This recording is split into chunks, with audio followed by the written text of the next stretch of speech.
La cadena Democracia presenta Controversia. Estamos retomando con fuerza, cumpliendo las metas previstas. Hay que actuar con la fuerza que se necesita. Controversia. Sería un subsidio directo al consumidor. Una zona de seguridad del Estado. Controversia. Temas relevantes analizados a profundidad. Controversia. Con Miguel Rivadeneira. Comenzamos.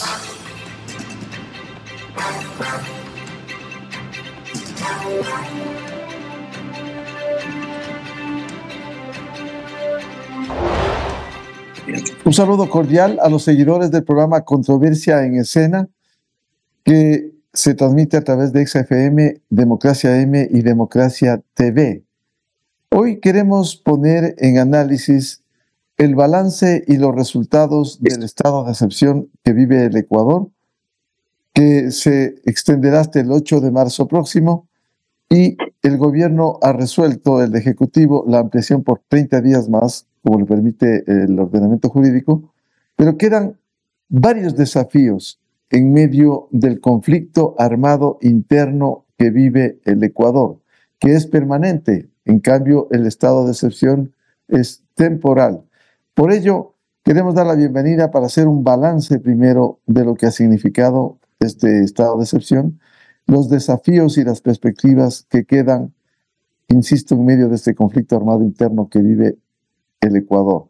Doy la bienvenida al general Luis Altamirano, analista académico, excomandante de la Fuerza Terrestre Ecuatoriana, la magíster Maritza Velastegui, docente e investigadora del Centro de Estudios y Pensamiento Estratégico de la Universidad de las Fuerzas Armadas, CESPE, y el general Juan Carlos Barragán, ex jefe policial. Bienvenida, bienvenidos.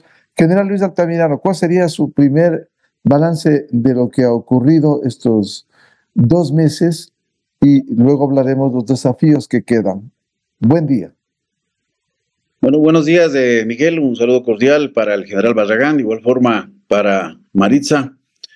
Bueno, es evidente que los números nos muestran una disminución de la violencia. Es evidente también que en la percepción ciudadana hay una mayor tranquilidad, y esto no solo se expresa en el hecho de la reactivación de actividades de carácter productivo, de carácter comercial y en la vida diaria, pero también puede darse a través de la percepción que tienen los ciudadanos con respecto a las instituciones. La última encuesta de datos nos señalan datos que son alentadores en términos del reconocimiento a las instituciones, tanto Fuerzas Armadas como Policía Nacional, pero de igual forma instituciones tan importantes como la propia Presidencia de la República, representada por el señor presidente, como también en la Asamblea Nacional y en la Fiscalía General del Estado, en la persona de Diana Salazar. Entonces eso también es un elemento que contribuye justamente a fortalecer el tejido nacional, que es el que se ha venido mayormente afectado a través de esta crisis persistente que vivimos en estos últimos años. Ahora, no podemos quedarnos exclusivamente en estos resultados que pueden aparecer como coyunturales, sino sobre todo trabajar en elementos de carácter estructural que permitan revertir la situación. Si bien es cierto que el crimen organizado tuvo una fase de desarrollo en el Ecuador, que es una fase de larga data, no podemos simplificar el tema del narcotráfico exclusivamente a lo que ha pasado en estos 10, 15 últimos años.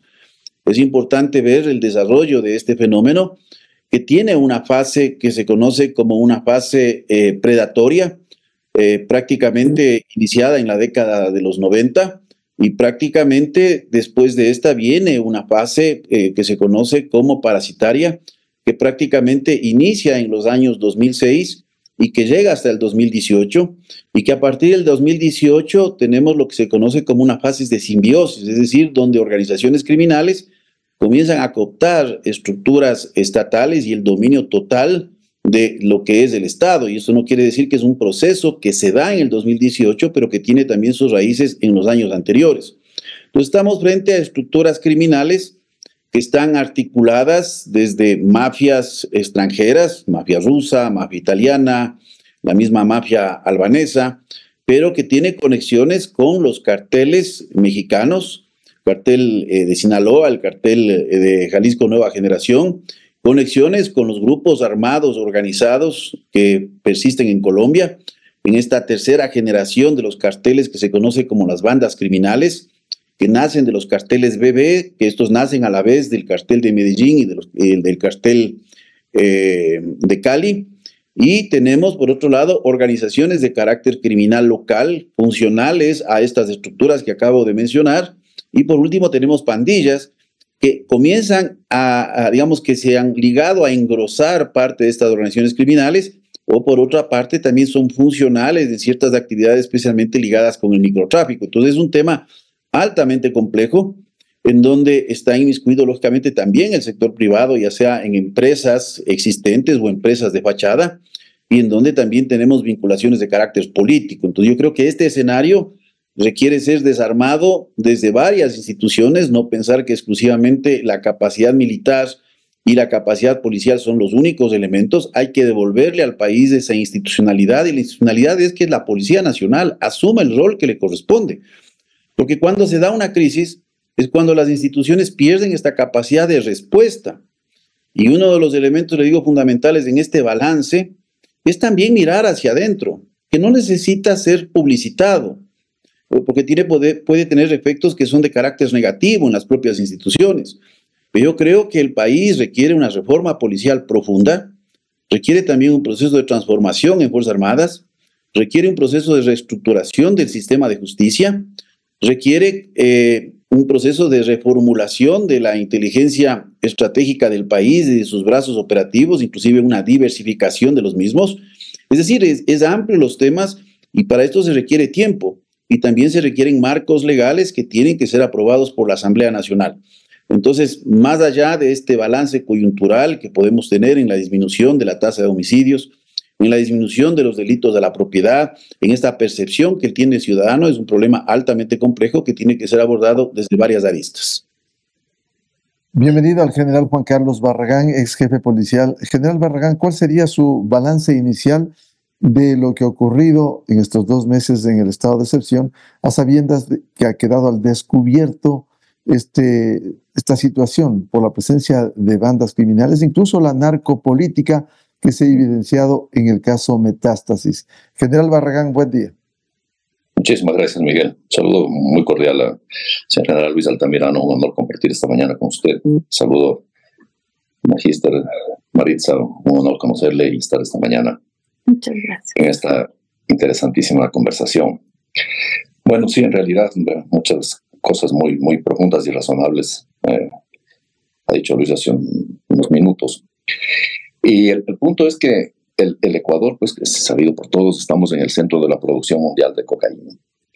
Y el fenómeno no nace ahora, obviamente. El fenómeno viene arrastrándose desde décadas atrás, en donde el paso de la cocaína venía desde el Perú para ser refinada en Colombia y sobrevolaba el territorio ecuatoriano.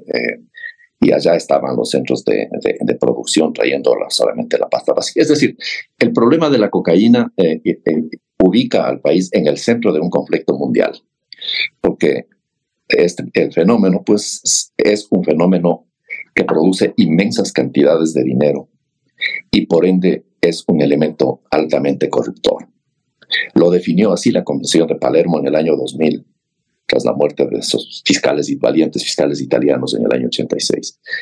El fenómeno corruptor del crimen organizado basado en esta brutalidad de producción de efectivo y sus potencias criminales hacen que ha sido visto, no ahora, ha sido visto desde siempre el Ecuador como un país de paso de la cocaína, porque al interior de nuestras fronteras, por el trabajo de las instituciones, no tenemos plantíos de cocaína, no tenemos el arbusto de coca. Es la misma tierra en Colombia y en el Ecuador, pero en el Ecuador no hay el plantío, no existen plantaciones, digamos, estratégicas de cocaína.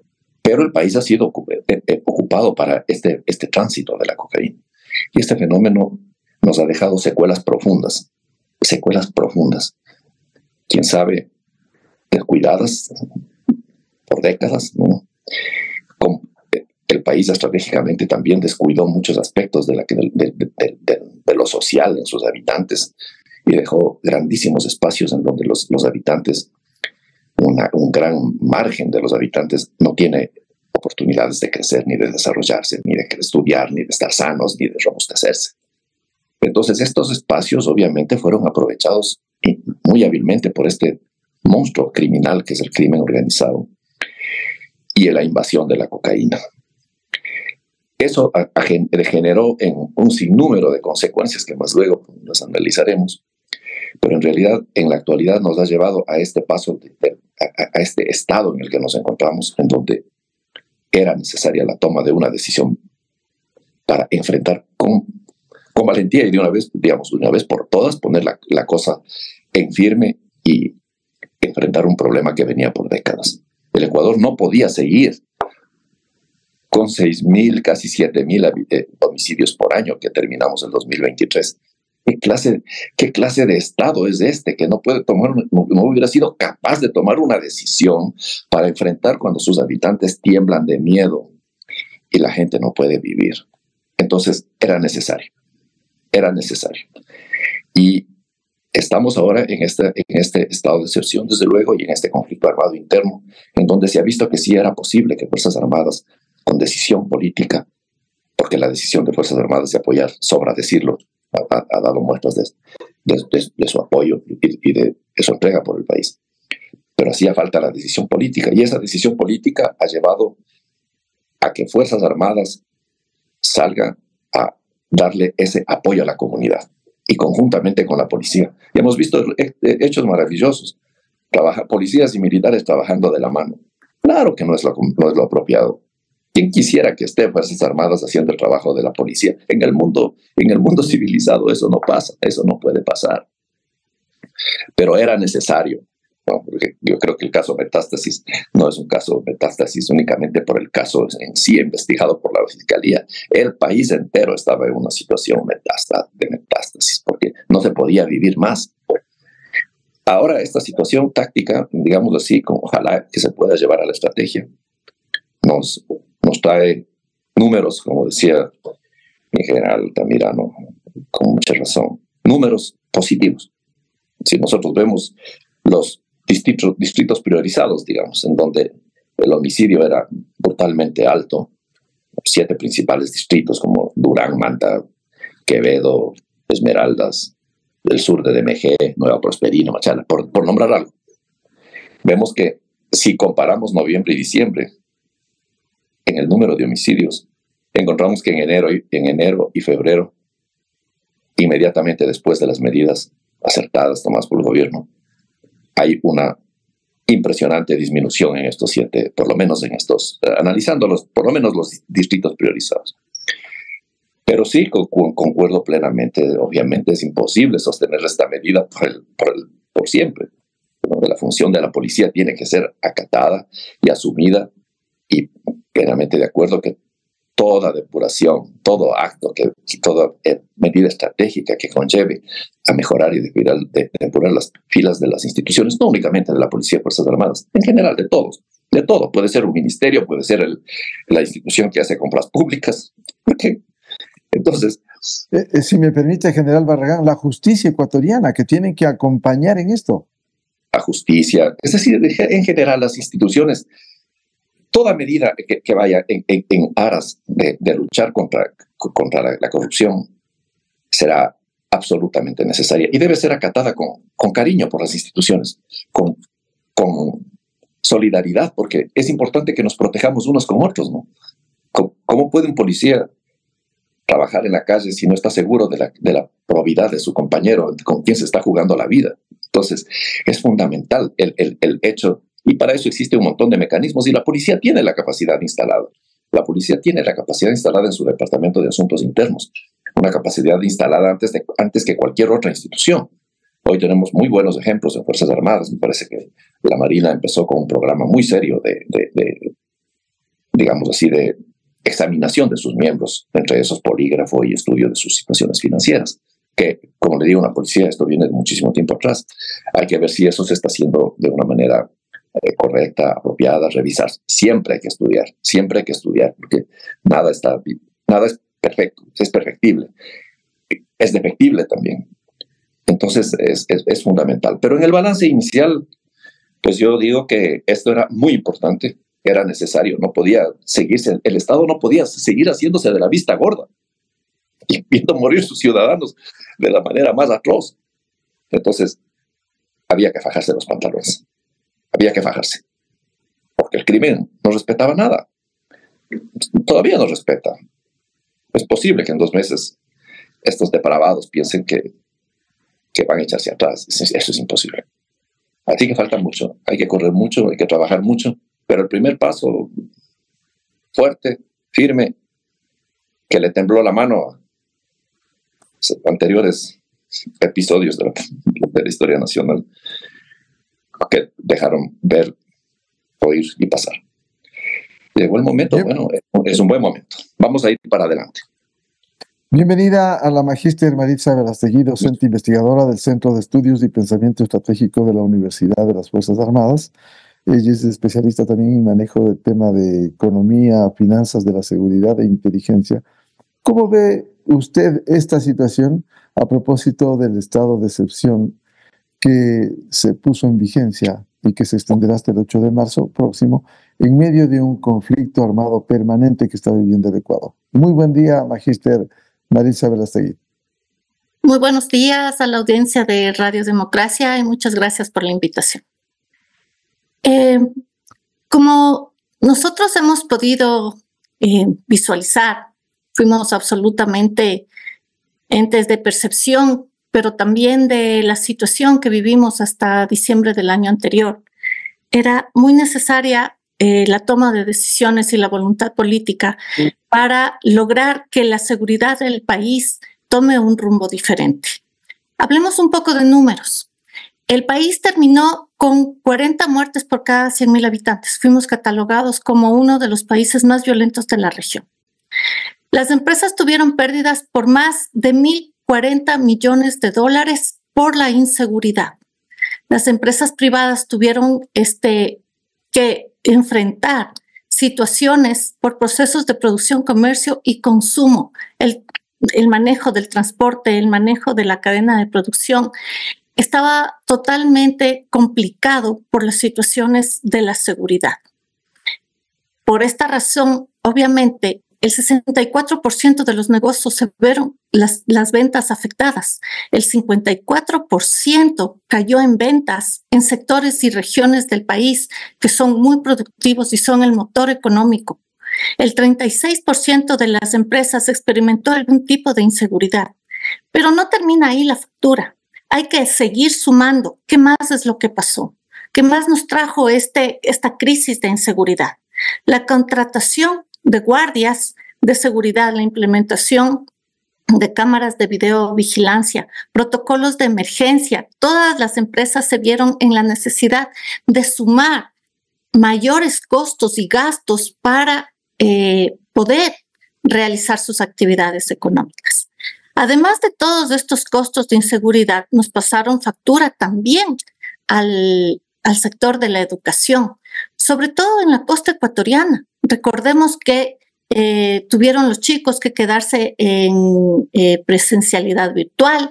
A más de eso, hubo una alta diserción de estudiantes que provoca también dentro de los hogares temas y problemas intrafamiliares de mayor violencia, mayor consumo de drogas, mayor informalidad, aumentó el desempleo. Con este tipo de situaciones es una cadena de efectos colaterales secundarios negativos que afectan el progreso, el desarrollo nacional. Nos hemos dado cuenta que sin seguridad no podemos hablar de desarrollo, de crecimiento económico, de estabilidad política, de procesos de mejora en el país. Con todos estos datos estadísticos, vamos a seguir sumando más costos todavía. ¿Qué es lo que pasó en el Estado? El Estado se vio en la necesidad de poner en el presupuesto mayores recursos para los organismos de seguridad y defensa. Dice el Ministerio de Finanzas que para el año 2023 se destinaron más de 3.300 millones de dólares a los organismos de seguridad y defensa, de los cuales el 52% fue para la seguridad interna y el 48% fue para la defensa. Es necesario aclarar que dentro de estos rubros el 87% viene a ser gasto corriente y el 4% un gasto de inversión y el 8% es para mantenimiento y logística. Menos del 1% que destina el Estado a los organismos de seguridad y defensa es para investigación, para desarrollo tecnológico y para mejoras en la innovación. ¿Por qué razón nosotros hacemos esta acotación o esta aclaración? Es sumamente importante que nosotros sepamos que no estamos produciendo lo necesario para que los organismos de seguridad y defensa tengan el desarrollo propio para enfrentar sus amenazas. Estamos convirtiéndonos en clientes y consumidores permanentes de la producción militar extranjera y continuamos siendo sedentarios, dependientes tecnológicos de una de las situaciones más complejas que tiene el país, que es la seguridad. Si nosotros nos quedamos en esta situación de coyuntura y empezamos a hacer gasto permanente y a endeudarnos en seguridad y no producimos lo que necesita la seguridad para que enfrentemos y nos defendamos de las amenazas, a más de todo, nuestros recursos se van en compras, en importaciones, en una mala o podría decirse poco saludable dependencia tecnológica. Hasta ahí un resumen de lo que ha sucedido. Perfecto, muchas gracias a Maritza Velastegui. General Luis Altamirano, hemos abordado lo que ha sucedido en estos 2 meses del estado de excepción. Ahora, ¿cuáles son los desafíos? Si hay un conflicto armado interno que no va a terminar, simplemente, ¿cuáles son los desafíos que tiene? Hoy en coyuntura, la extensión por 30 días más del estado de excepción. ¿Cómo afrontar lo que usted decía en su primera intervención, que no sea solo un tema coyuntural, sino enfrentar el tema estructural? Yo creo que es fundamental, Miguel, el que el tema de seguridad sea despolitizado en términos de visiones partidistas. Yo creo que esto le ha hecho mucho daño al país. Recuerde usted que en el gobierno del expresidente Moreno se eliminaron importantes instituciones. El Ministerio de Justicia, que era la cabeza rectora del sistema de rehabilitación, porque en el momento que se elimina este organismo, prácticamente se confunden los procesos de rectoría con los procesos de planificación, los procesos que tienen que ver con organización, evaluación y control, que tiene que hacer el órgano ejecutor. Entonces, esto fue un error y esto fue observado inclusive por expertos internacionales. Entonces, no construimos instituciones, sino lo que hacemos a veces por un revanchismo político, con una mirada cortoplacista, pensar de que las soluciones están en las figuras del pasado. El mundo ha cambiado, eso es evidente, no vamos a mencionar cuáles son las variables estratégicas que hacen que los escenarios de hoy sean muy diferentes de los escenarios de hace 10, 20, 30 años. Otro fue la eliminación del Ministerio Coordinador de Seguridad, que a la final era una secretaría que tenía una obligación inclusive de organizar la agenda de seguridad e integrar el esfuerzo de Policía Nacional y Fuerzas Armadas. Pero una de las cosas que para mí fue extremadamente grave es la sustitución de este organismo que sustituyó al Consejo Nacional de Control de Sustancias Estupefacientes y Psicotrópicas. Recuerde usted, se crea esta Secretaría Técnica de Drogas, después se cambia con el nombre de Prevención Integral de Drogas, se elimina en el 2018 y hoy por hoy le digo porque quienes hacemos análisis no tenemos datos, no tenemos datos de consumo. El consumo está ligado, el consumo local está ligado directamente con el fenómeno de microtráfico, que es uno de los elementos de mayor generación de violencia que se tiene, porque lo que hay que entender es que la evolución de la violencia en el Ecuador está centrada en un proceso de gangsterización de las cárceles, por una mala visión de segregar por organizaciones criminales y contaminar al sistema, pero también está ligado al crecimiento del microtráfico, que en el 2014 las propias Naciones Unidas, a través de esta Oficina contra el Delito y la Droga, alertaba de que se iba a dar un crecimiento muy importante en Latinoamérica, porque habían algunos motivos, y uno de estos motivos era justamente, primero, penetrar mercado o ampliar el mercado ya existente para obtener otro tipo de recursos frente a los cambios de demanda en los mercados mundiales. Recuerde usted que el mercado norteamericano es el mercado de mayor consumo, hoy ya no es el mercado de mayor consumo de cocaína, hay otros estupefacientes, hay una competencia, se llaman productos sustitutos, pero este crecimiento del microtráfico en la región, en el Ecuador, tiene elementos que son muy particulares, porque el Ecuador, al estar ligado, primero, a una cadena de distribución en donde no éramos prominentes, y que pasamos a ser prominentes por un retomar del control territorial en Colombia, fruto del proceso de paz, pero esto conllevó a que estos servicios, en este cambio estratégico que se da, se comiencen a pagar con droga. Y estos son en las pocas cifras que pueden existir, porque le digo, lastimosamente se elimina esta importante secretaría, ya no tenemos datos como para saber cómo está evolucionando el consumo, pero mire, en datos de las encuestas que se habían hecho a jóvenes, ahí nosotros podemos ver que hay un crecimiento del consumo de cocaína en estos últimos años. Antes había un consumo mayor de la pasta base, y esto está ligado justamente a este pago de servicios que se hace con droga, que a la final disminuyen los flujos de efectivo que antes tenían que ser mandados en especie, en dinero físico, a través de avionetas, a través de carga, desde los mercados, hacia los proveedores de carácter local, desde la misma Colombia, de quienes están involucrados en cultivo, en procesamiento, es decir, en laboratorios, y también las logísticas hasta llegar a puertos, y a las organizaciones ecuatorianas.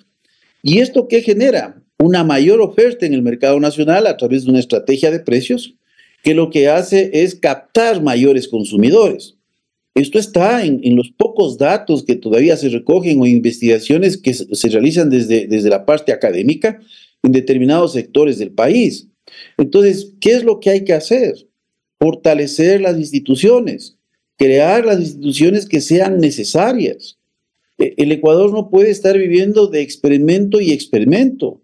Pues, o creamos el Ministerio del Interior y después eliminamos el Ministerio del Interior. ¿Cuál va a ser las instituciones? Recuerde usted que el SNAI estuvo dependiendo prácticamente del Ministerio de Defensa, porque cuando uno ve la eliminación del Ministerio de Justicia, la creación al mismo tiempo del SNAI, este organismo pasó a depender directamente de la Presidencia de la República y posteriormente, o casi inmediatamente, con la eliminación del Ministerio de Justicia, pasa a ser parte del Gabinete Estratégico de Seguridad presidido por el Ministro de Defensa. Entonces uno se pregunta, ¿qué hace el Ministerio de Defensa dando orientaciones de carácter político en un sistema que absolutamente no tiene nada que ver con la defensa? Entonces hay que entender que el sistema carcelario fue funcional al desarrollo de estructuras delictivas ecuatorianas. El microtráfico es un fenómeno que agravó la situación de violencia, porque a la final el microtráfico genera lucha por territorios en el Ecuador, lucha por espacios de mercado que se expresan en este tipo de situaciones que hemos visto. Parte de las mismas están ligadas al microtráfico, otra parte están ligadas a este macrotráfico internacional. O sea, hay que entender prácticamente cómo la situación que vive el país se presenta, porque cuando tenemos diagnósticos desde una visión política, los diagnósticos de la final nos puede traer a situaciones diferentes. Hablamos de reestructurar muchos organismos. Por ejemplo, yo he mencionado, ¿qué es lo que hay que hacer? Hay que crear una policía de investigaciones, totalmente independiente de la Policía Nacional. O puede existir dos policías de investigaciones, como en el modelo, por ejemplo, colombiano, o una policía independiente, como en el modelo chileno. Cuando tenemos crimen organizado, hay que compartimentar las estructuras. Entonces, hemos visto niveles de penetración en las instituciones de seguridad. Lógicamente, en la Policía Nacional es mucho más alto. ¿Por qué? Por su contacto con la sociedad. Entonces, los mecanismos de control interno tampoco son suficientes, no serán suficientes. Crear, por ejemplo, desde el Centro de Inteligencia Estratégica, un Centro Nacional de Medidas de Confianza para casos particulares de investigación, es adecuado, es decir, la prevención, la compartimentación de responsabilidades, La propia norma constitucional establece que la Fiscalía podrá tener su cuerpo de investigadores para evitar injerencias de carácter políticas o injerencias que se pueden dar desde una institución que puede estar siendo investigada como institución, lo propio en Fuerzas Armadas. Entonces, esto no se trata de tener una visión desde una institución, sino una visión general del problema. Entonces, yo les digo, miren, hemos aumentado las incautaciones de droga. Todos aplaudimos, pero estamos en este momento desarrollando una obra con un buen amigo mío, con Cristian Ordóñez, entonces estamos haciendo un análisis justamente de la evolución de todo el problema del crimen organizado en el país. Y cuando nosotros comparamos, que puede ser una comparación grosera, del nivel de incautaciones de drogas, los porcentajes casi similares. En los últimos años se aumentaron aproximadamente de 2 a 3 puntos porcentuales, pero los porcentajes son casi similares. ¿Y por qué se da esto? Un cambio de funcionalidad en el territorio ecuatoriano que pasa a convertirse en un hub de distribución de droga, que prácticamente es un proceso que comienza a acentuarse a partir del 2016-2017 con el proceso de paz en Colombia. Y esto genera también un aumento que no es un aumento significativo en relación al porcentaje de hectáreas cultivadas en Colombia. Entonces hay que despolitizar, hay que ver soluciones que sean de carácter integral. Creo que todos los gobiernos que han pasado han tenido errores, otros gobiernos han tenido errores mucho más fuertes. Tomemos en cuenta las vinculaciones del propio gobierno del expresidente Rafael Correa en sus inicios con estas organizaciones en ese momento tildadas de guerrilleras, pero que eran organizaciones prácticamente de carácter terrorista y organizaciones de carácter criminal, como las FARC, en donde hubieron ese tipo de contactos. Entonces, claro, ahí tenemos un proceso cuando entramos a hacer este tipo de nexos. Y otra serie de errores que se cometieron, entre aciertos que también pueden existir, pero tratar el tema de la seguridad en construcción de institucionalidad, en revanchismos de carácter político, a la final también han agravado el panorama que estamos viviendo nosotros en actualidad. General Juan Carlos Barragán, este tema es importante al proyectar el enfrentamiento de este conflicto armado interno, el fortalecimiento de las instituciones. Parte de ello ha sido el sistema penitenciario, que no ha funcionado a plenitud. Por ello, la actuación de Fuerzas Armadas y de la Policía Nacional. ¿Cómo fortalecer las instituciones? ¿Cómo enfrentar a las economías criminales que desde las cárceles han venido dirigiendo? Claro, es digamos así, uno de los puntos focales, digamos, de esta barbarie que vivimos en estos últimos años. Las cárceles han sido un problema de décadas, no es un problema que ha pasado ahorita, es un problema de décadas. Y el momento en que empezamos con las matanzas en el 2020, obviamente este problema de décadas empieza a salir a la luz, a salir a flote, a reventarse una olla de presión que no podía soportar más. Pero la reacción del Estado fue muy pobre. Una reacción pobre por parte del Estado, paños de agua tibia, contar los muertos y esperar la próxima matanza. ¿Qué originaba las matanzas? Las matanzas se originan obviamente por el descontrol del Estado al interior de los pabellones, en donde no es el Estado el que tiene el control. Eran los mismos PPLs, digamos así, los mismos detenidos. Los dueños de los pabellones ponían e imponían la ley y nombraban las medidas de control, mantenían la disciplina, pero esto respondía a una brutal red de extorsión a todo aquel que caía en este oscuro túnel del sistema carcelario ecuatoriano. Viene de atrás el tema anterior de los encorbatados que supuestamente se suicidaban o asoman suicidados en las cárceles, que obedecía a que no pagaron la extorsión sus familiares. Este sistema caótico, brutal, empezó a verse por parte de las organizaciones criminales que ya estaban en la cárcel por otros delitos anteriores, cualquiera sea el nombre de estas, como se llamen, esta caterva de payasos sanguinarios. ¿Qué sucedió? Que estos encontraron un nido brutal para el manejo de efectivo, para obtener ganancias criminales de una manera agresiva, con la complicidad funcionarios del Estado, que es imposible que entren armas, metralletas, granadas, explosivos, drones, sin que el Estado sepa nada. Eso es obvio que sería imposible.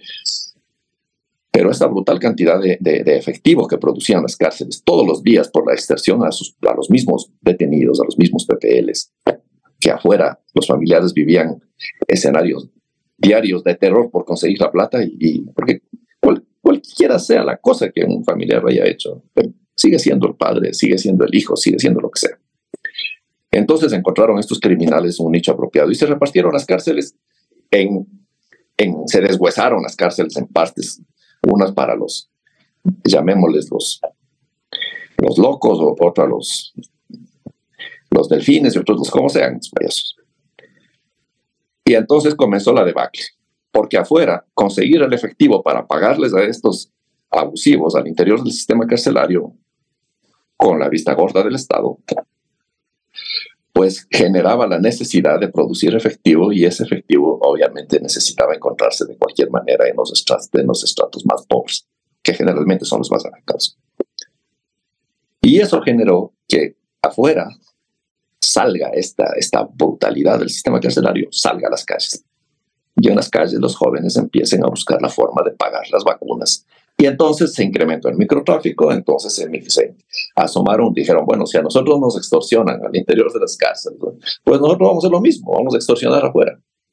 Y comenzó a enraizarse el problema de la extorsión, primero telefónica, luego la presencia extorsiva en los locales, en las familias, en los autobuses, a los profesores. Y claro, el Estado perdió el control. Entonces, ¿qué vamos a hacer adelante? ¿Cuánto quiere invertir? Maritza nos dio un dato maravilloso. Solo en un rubro, más de $1.000 millones ha perdido el Estado en producción. Pero en el mundo se dice que recuperar 1 punto de la tasa de homicidios, cuesta eso. Si así fuere, ¿cuál es el déficit que tenemos para recuperar 40? Necesitaría pensarse en $40.000 millones. Entonces, hacerse de la vista gorda y no tomar medidas apropiadas, porque no es que no hay la plata. Cuando alguien se enferma toca pasar la tarjeta, tiene cáncer, hay que ir a ver qué se hace, fiar al vecino, lo que sea, pero no se puede dejar morir. Entonces aquí la quisieron dejar morir. La metástasis se generalizó. Entonces las cárceles necesitan un programa establecido, muy formal, muy concreto, con alta inversión, para que solo este pequeño, digamos, este importante problema de la gran problemática sea controlado. Si las cárceles vuelven a ser nido de producción de efectivo para las bandas criminales, llamen como se llamen estos payasos, entonces volveremos a lo mismo. O sea, el problema será incontrolable, un rebote incontrolable. Y por el otro lado, me quiero referir brevemente al tema de la interdicción de droga.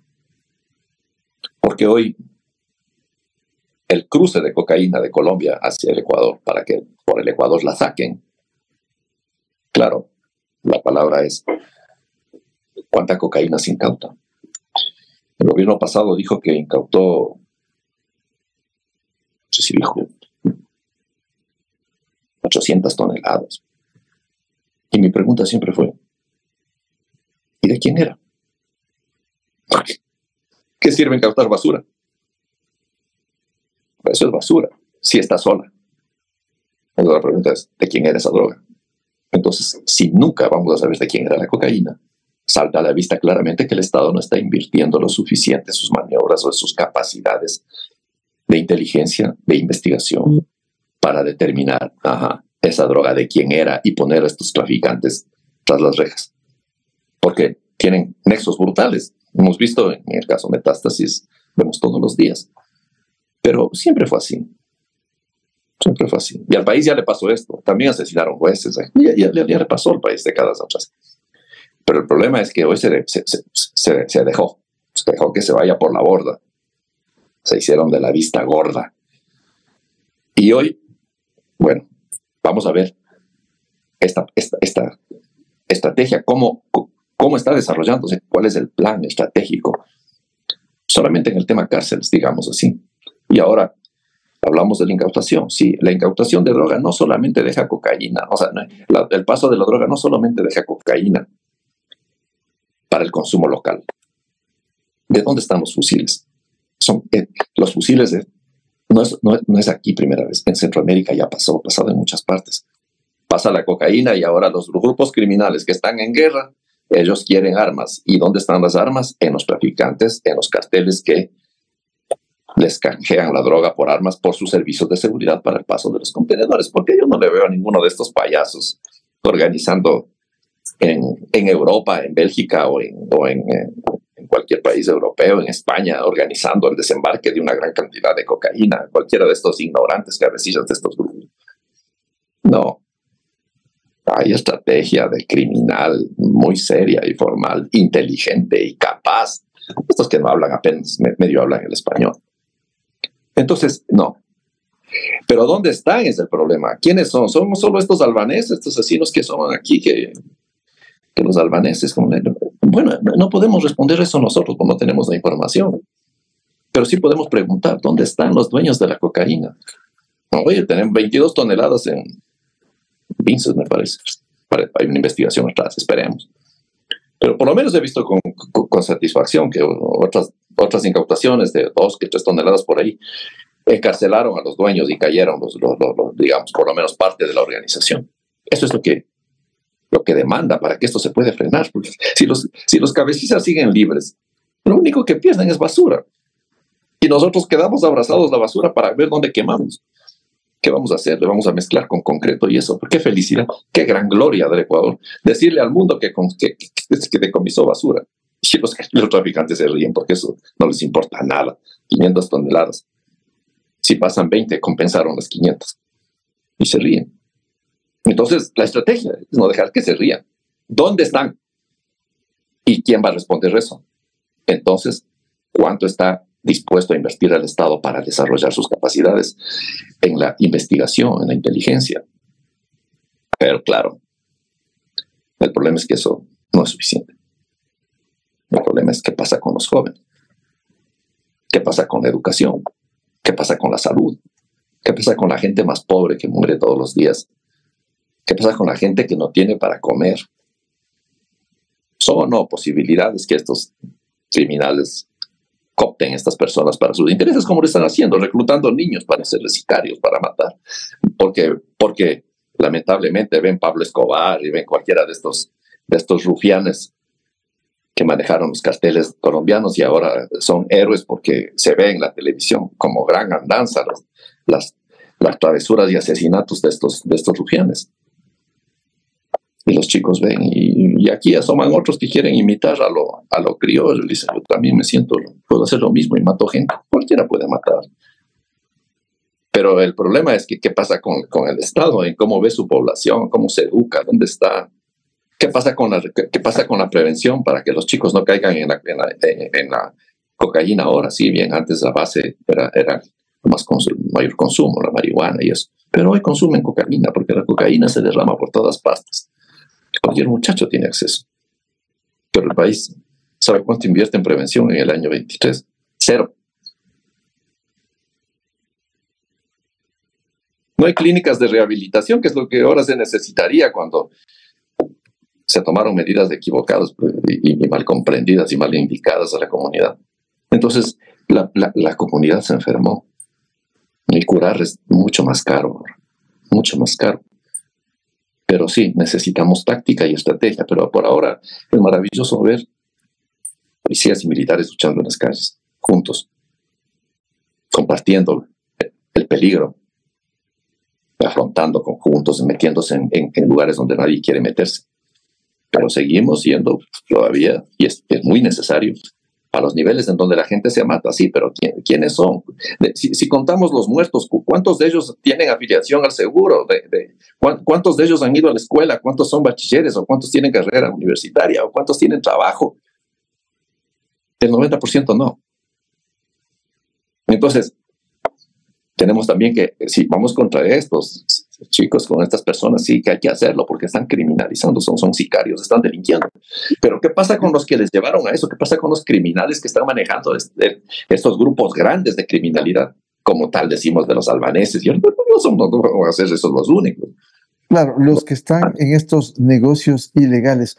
Le pregunto a la magíster Maritza Velastegui desde el punto de vista de control de cárceles, que es fundamental, y controlando esto, controlar a las economías criminales que simplemente han regado esto en el territorio ecuatoriano, no solo con la exportación de drogas, sino con el manejo y el control de las bandas al interior del Ecuador. Así es, mi estimado Miguel. Es importantísimo como sociedad darnos cuenta que este es un mal multidimensional. La seguridad es multidimensional en todo aspecto. Necesitamos una unidad entre toda la sociedad para frenar la inseguridad en el país. Estamos en una era técnico-digital de permanente cambio. El mundo ha cambiado tanto que requiere ahora una seguridad con visión integral. Un mundo globalizado con economías líquidas, llenas de incertidumbre, procesos complejos, conceptos ambiguos, que dentro de las academias y de las instituciones de educación superior se habla mucho, pero la sociedad en general no entiende bien la problemática. Piensa que es una lucha interna de dos organismos, de brazos ejecutores, piensa que depende un poco de una política, que con esta política se podrían arreglar o solucionar los problemas. Tienen una percepción de que el Estado tiene que protegerlos, más sin embargo no se sienten parte del Estado, falta identidad. Y en lugares un poquito más apartados de las grandes ciudades, simple y llanamente solo se sienten víctimas o son parte o se juegan como parte de las actividades ilícitas porque sienten que no tienen otras opciones.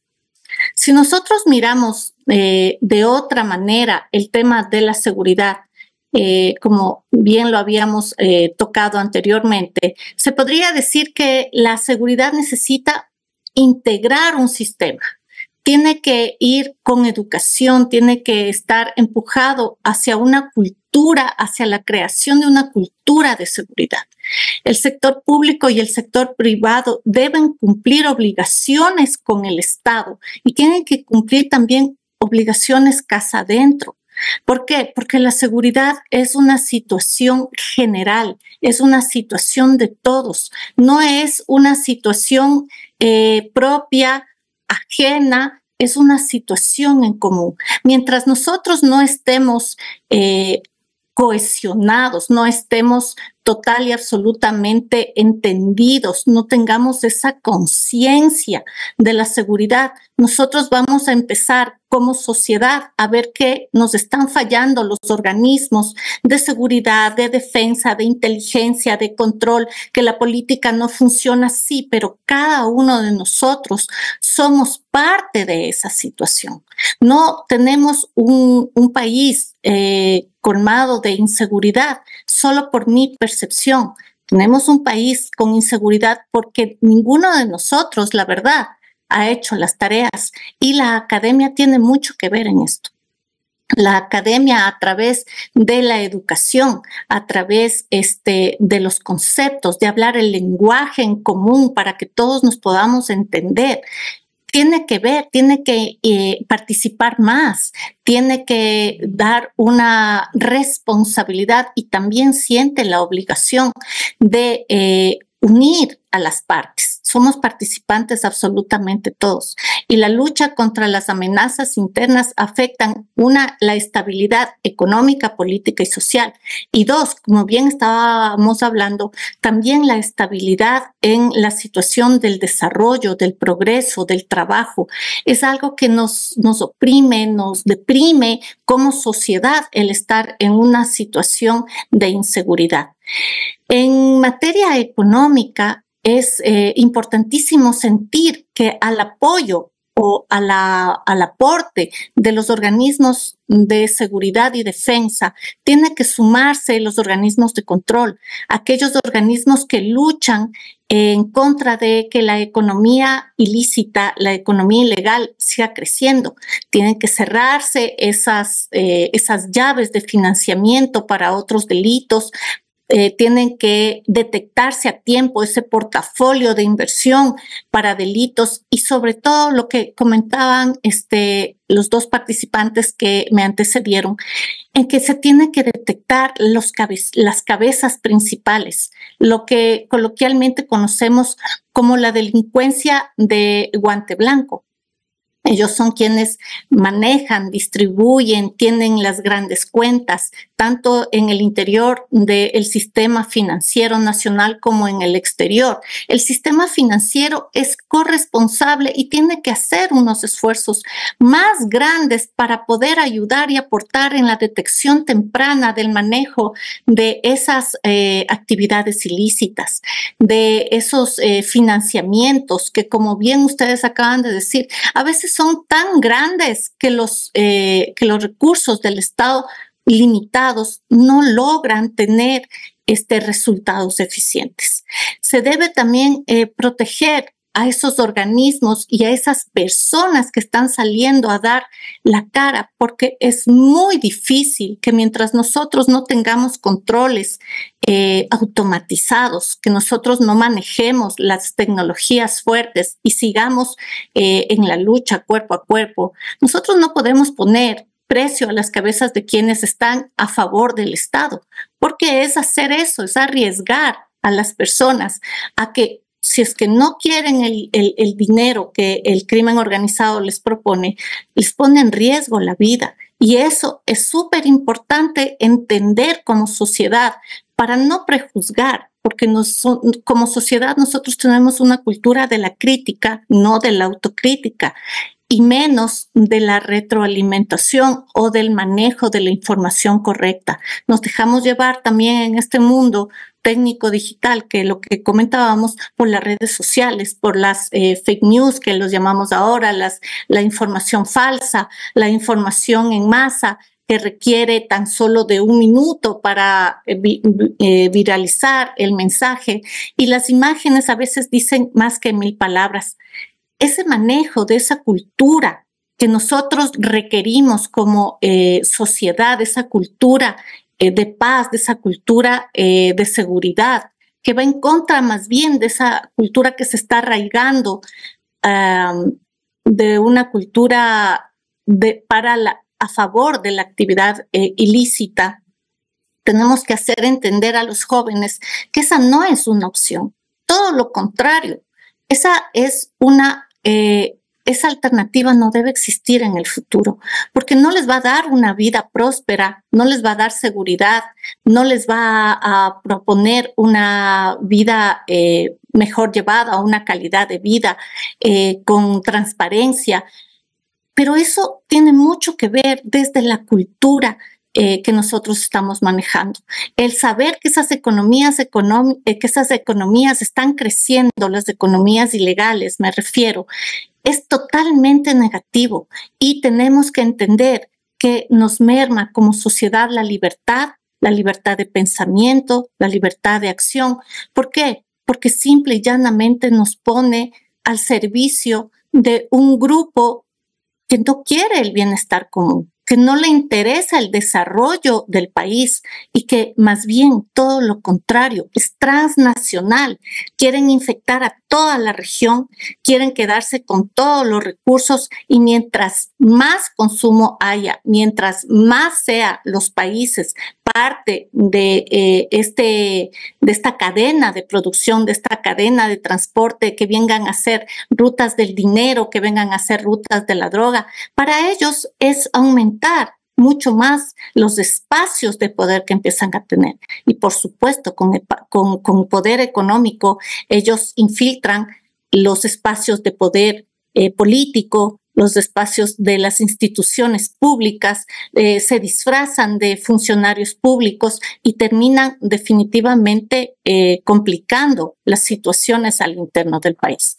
Para esta seguridad nosotros necesitamos, y yo aquí sí apoyo totalmente lo que dicen mis compañeros, un órgano, un organismo, un ente regulador, coordinador, porque el ejecutor está concentrado en la ejecución y en la gestión de la política.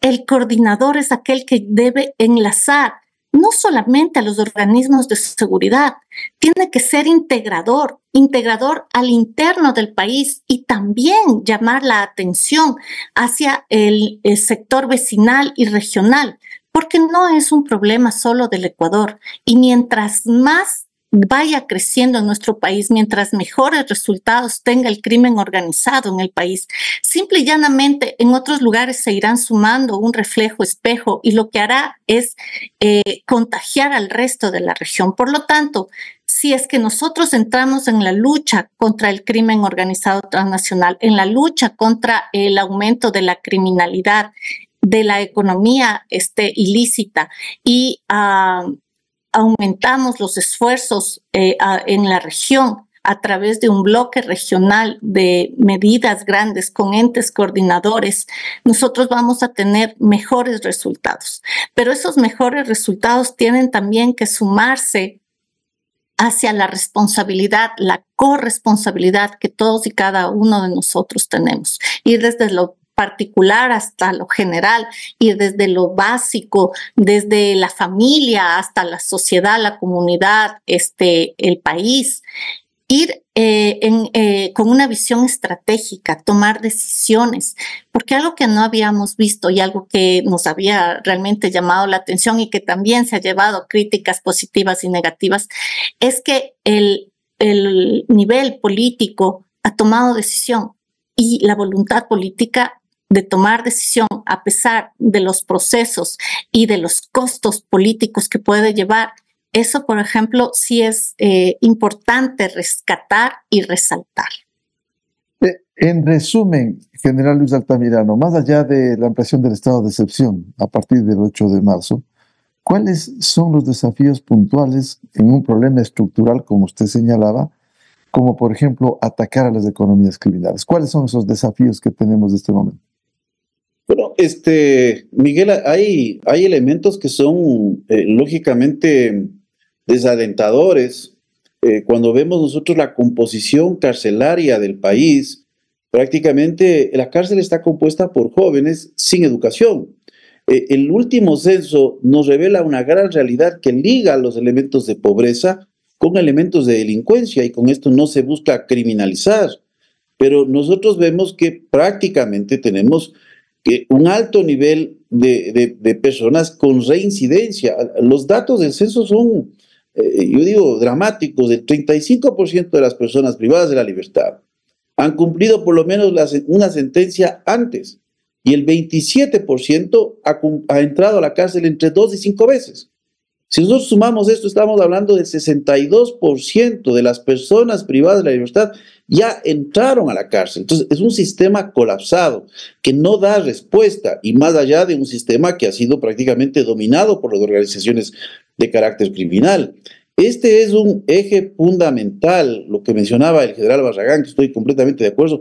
Hay que tomar acciones de una forma sistémica, que va más allá de la construcción de una infraestructura carcelaria, que va desde los elementos que están relacionados no solo con equipamiento o tecnología, sino con la formación del personal humano, con la generación de un modelo de gestión, con aspectos relacionados con la doctrina. Entonces yo creo que este es uno de los elementos medulares para revertir cualquier tipo de situación que se puede dar en el futuro. Pero yo digo, hay que cambiar la mentalidad. El problema es la mentalidad que tenemos. Somos un país de mucho egoísmo, en donde a veces queremos escuchar a unos, pero no queremos escuchar a otros. Desde la misma academia se puede contribuir desde diferentes formas. Las ideas que pueden ser inclusive opuestas, de esas se puede generar mejores ideas, y especialmente las personas que de una u otra forma hemos estado en la gestión pública. y que tenemos conocimiento de lo difícil que se hace muchas veces gestionar lo público con una serie de limitaciones y reglas que existen o que están presentes en ese momento. Entonces, hay que entrar en procesos de cambio. Miren, no por hablar en primera persona, pero el proceso de transformación del ejército, que fue planteado desde mi comando, en medio de algo ha continuado. El proceso de transformación de Fuerzas Armadas, que fue uno de los proyectos entregados y presentados al ministro de Defensa Hernández, está ahí guardado en un cajón. Es decir, no queremos ver las nuevas lógicas que se necesitan cambios en las instituciones, porque comienzan a afectar el statu quo de estas instituciones. Entonces, hoy, por ejemplo, se está hablando en un seminario en la Universidad de Fuerzas Armadas, pero hemos perdido 5 años, y los que están hoy inclusive impulsando esto son personas que se opusieron en su momento. Y si es necesario inclusive prolongarlo más, hay que ver los mecanismos constitucionales, las consultas con la Corte Constitucional, porque no es un conflicto que podamos sujetarnos exclusivamente por una medida de carácter legal. Hay que ver cuáles son las necesidades del Estado y sobre todo de la sociedad. Pero es necesario tomar estas medidas de carácter anticipativo, de generar los cambios, despojarnos de las instituciones a las cuales hemos pertenecido, entender que se necesita una respuesta de carácter holístico, que va más allá de elementos de coyuntura que hoy por hoy son importantes. O sea, la labor de Fuerzas Armadas y Policía Nacional es importante, pero se necesita complementar con los otros elementos que había mencionado al principio de la primera pregunta. Es necesario trabajar en todos estos elementos para poder generar una reversión de carácter estructural de una situación que tiene carácter sistémico, lastimosamente, y que nos afecta a los ecuatorianos y que nos va a seguir afectando si no se toman estas medidas. General Juan Carlos Barragán, ¿cómo asumir estos desafíos más allá de la coyuntura, el estado de excepción, su ampliación y atacar, como se ha dicho también, a las economías criminales? Sí, mire, un enfoque claro es en cuanto a lo que significa la seguridad. La seguridad como debe ser, es decir, manejada por las fuerzas responsables del tema de la seguridad interna, es decir, la Policía Nacional. Y vemos, y si nosotros revisamos los niveles de inversión, ¿qué es el sistema preventivo? El 90% de la maniobra de seguridad en cualquier cosa, no solamente en seguridad pública, sino en cualquier tipo de seguridad, sea por el tema de la pandemia, por lo que sea, el 90% del éxito de la maniobra radica en la prevención. Ahí está el éxito. Y la prevención en cuanto se refiere a la seguridad interna, a la función de la policía, la actividad preventiva de la policía es la presencia uniformada de la policía en el territorio nacional. Entonces necesitamos, para ver estratégicamente, es cómo se va a hacer la inversión para que esa prevención a nivel nacional esté dotada, equipada, moralmente fortalecida, con instalaciones donde el policía pueda dormir, donde un policía que llega con el pase a cualquier localidad del país no tenga que ir a dormir en un coliseo usando un baño todos, que no tenga que comprarse su mismo uniforme o cuando esté estudiando tenga que comprarse su propia caja. ¿Qué significa entonces una inversión en seguridad? Que el nivel preventivo esté abastecido, que el policía salga a hacer su servicio en un patrullero que no sea un riesgo para su vida, en las tartanas que el policía patrulla hoy, o un carro que le regale el municipio que se puede comprar ahorita mismo en cualquier distribuidora de vehículos, sin ninguna consideración de seguridad para el policía. Carros pintados de patrulleros, pero que no tienen ninguna condición de patrulleros. Entonces, la presencia uniformada es la prevención, el 90% de la maniobra. Y está descuidada, ha sido descuidada por muchísimo tiempo. El policía no tiene la atención del Estado, pero sí le pedimos muchísimas cosas. Pero entonces hay que invertir estratégicamente en que la prevención funcione. Porque si el delincuente, el quebrantador del orden, no ve esa presencia, pues entonces tiene un amplio aspecto para incluir, para delinquir. No hay fortalecimiento de la prevención. Eso es visible. El policía necesita estar motivado para hacer su trabajo. El policía hombre o mujer, lamentablemente hoy, ahorita, por atrás, no tiene condiciones logísticas apropiadas, instalaciones apropiadas. Entonces, la La prevención está descuidada. Y la otra parte de la prevención es la inteligencia. Y hablamos de eso. Toneladas de cocaína sin dueño. Inteligencia mala, de mala calidad. ¿No es cierto? Una inteligencia de mala calidad está ahí que no se encuentra. Y la parte investigativa. De cada 100 homicidios, ahí vemos las tasas de homicidios, ¿no? De 40. Pero nos referimos, decimos, bueno, si alguien mata, tiene que ir a la cárcel. Entonces revisemos cuántos van a la cárcel de cada 100. De cada 100 asesinos, probablemente 4 vayan a la cárcel. Y probablemente de esos 4, o de esos 100, probablemente 1 reciba sentencia. Entonces, eso es parte de la impunidad que vive el Ecuador. Se puede matar, no pasa nada.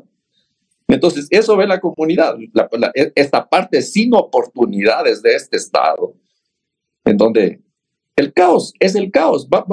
Si podríamos sobrevolar cualquier pueblito y ver cómo están viviendo sus habitantes, podríamos irnos a Palmarreal y aterrizar ahí y ver a esos niños salir a ver, y verían, si llegáramos en helicóptero, saldrían a ver y veríamos sus ombligos inmensos por falta de alimentación, y veríamos sus pobladores pasando a Colombia, ya saben a qué. Entonces, ¿dónde está la inversión?